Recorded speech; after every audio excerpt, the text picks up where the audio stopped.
The juxtaposition between this chapter and the last is such a stark contrast. It could only be accomplished in a series like Jujutsu Kaisen without pulling any punches or spoilers. September 20th, 2023 will forever be notated as the day Satoru Gojo, the Honored One, died, killed in battle by the King of Curses, Ryomen Sukuna. Let's talk about that. If you haven't already, hit the like button, subscribe in memoriam of our GOAT, and most importantly, thank you for watching. The chapter opens up on Teen Gojo and Geto sitting together in an airport. Geto is happy to see Gojo, but the latter is shocked at first to be where he is. Even when the first page released of the chapter, it was obvious what this quote-unquote flashback was signifying. After 14 chapters of struggle, triumph, constantly tipping momentum, and what might be one of the most epic battles in all of Jujutsu history, Sukuna, after using Mahoraga's adaptation as a blueprint, was able to construct a cleave that could adjust to not only cursed energy, but space itself. And we'll dissect that a little deeper in a bit. The biggest confusing aspect of the chapter is the heightened emotion we left off on in the previous episode. Satoru Gojo, after performing a feat unlike any ever seen before, tricking the King of Curses in more ways than one, and allowing a stray red and blue to collide, doing something he himself had never done before, constructing a hollow purple mass outside of his control. For the sacrifice of a bit of damage, but of course, his shirt remains unscathed, Gojo destroyed the surrounding area, Mahoraga, and heavily damaged Sukuna. Without Mahoraga, it was theorized Sukuna would need to bring out something new, and considering we know there's so much more he's capable of, the black box open, Yorozu's gift, a potential trump card separate from all of that, the only way anyone saw out for Sukuna was to quote-unquote stop holding back. But it seems Sukuna unlocked his victory much before Mahoraga was ever even destroyed, killing a theory about Sukuna resorting to some form of chimera beast with Mahoraga included. Although, that is still something that can happen later, considering Kashimo doesn't finish sloppy seconds, which we will definitely be discussing later as well. Let's completely lay out how Sukuna overcame the Honored One, as no matter what I say, people will always claim plot armor or convenience. Just know, as someone who had theorized Gojo may have died in this battle from the very beginning, it's still very surreal to me that he was taken out this way. I'm just doing my best to analyze this source material for you and explain it in the most coherent way possible. Regardless of what your opinions are on what happened to Gojo, this is, to the best of my knowledge, what happened. 2 chapters ago, before Satoru Gojo regained his vitality through multiple black flashes and regenerated his arm, we must first focus on how Gojo lost that arm to begin with. Mahoraga displayed a new ability in the 3v1 between itself, Gojo, and Chimera Beast Agito. By being able to copy Sukuna's cleave ability itself, Mahoraga was able to slash through the space of the infinity and cut Gojo's arm. Mahoraga did this by combining his adaptation of the Limitless, which after so much time fighting with Gojo had leveled up and advanced to such a significant point. Mahoraga understood it enough to imbue this space neutralization into projectile attacks with Sukuna's cleave, an ability that has somewhat of an adaptation of its own, although not to the same degree, as cleave only adjusts its attack power relative to its target's cursed energy level to ensure proper damage is dealt. When Mahoraga unlocked this combination of those two adjustments,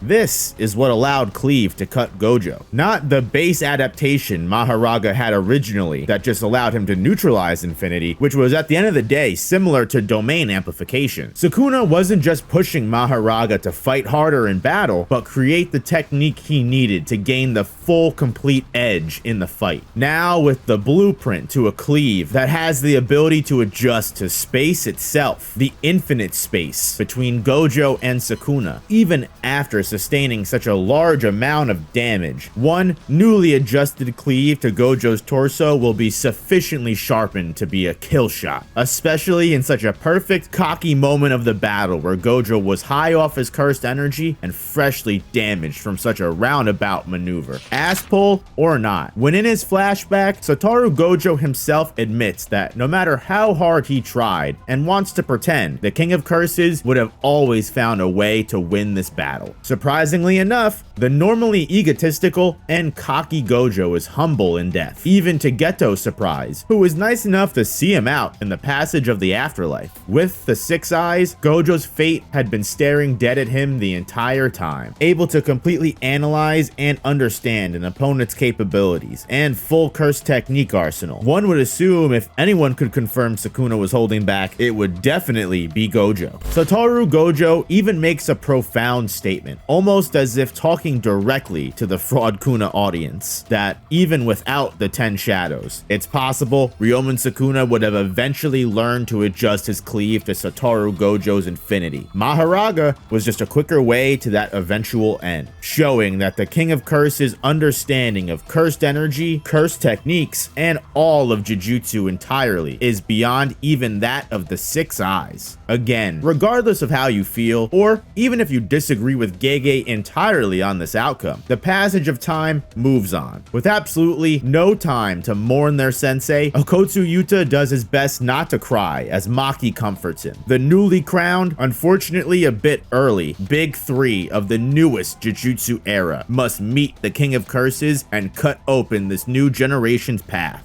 But first, Kashimo wants a piece of that ass. Even in death, Satoru Gojo continues to break the rules of sorcery. If you've seen any of my videos throughout this fight, and my future video covering the whole thing probably, you'll know one of the most impressive aspects of Gojo to me in this battle was his ability to just shatter the rules of Jujutsu every chance he got. Full on changing things we didn't even know were possible to do. Domain conditions, ignoring domain cooldowns, truly a sorcerer that Ryomen Sukuna will remember for all time. But again, even in death, Gojo breaks another rule. From the very beginning, Gojo tells every single one of his students the inevitable reality of how all sorcerers end their lives alone. But in Gojo's final moments, he finds himself surrounded by all of his loved ones that are also in the afterlife. And it's a sad fact to say, but Gojo has clearly accepted this death, being sealed in the prison realm only to spend one last month with his students and die in front of them. Truly an ironic, catastrophic death befitting the end of the era Gojo Satoru started. It's now up to the monsters he created to finish what he began. Because let's be honest, I don't have good feelings about Kashimo doing very good either. Guys, it's hard to believe. I know it is. But I'm happy this will bring an end to the Gojo vs Sukuna community battles. This last week will be the worst of it. Once Kashimo starts piecing up with Sukuna, the weekly buzz will move on, and we'll be back on the rails for one of the greatest shonen ever created. In Gege, we trust. My last thoughts are this. No matter how Gojo died, people would have been upset, whether it was a 10 Shadows domain expansion, a punch through the heart, a cleave to the head. The panel would have been criticized and posted everywhere. Here, in the final moments of Gojo's run in the series, we remember him for the great character Gojo is, and the connections Gojo formed with the closest to him as the previous era fades away to time. Instead of seeing this brutal attack that ends his life, we see him, even in death, defy the world of Jujutsu one last time. In my opinion, not showing the final attack is all the more poetic and fitting. But feel free to think what you want. Thank you so much for getting to the end of this video, and I wish you the best in these trying times. Please hit me with a like if you haven't already, subscribe if you want to see more content like this, check out an end screen video to continue your binge, and thank you guys for watching. Peace.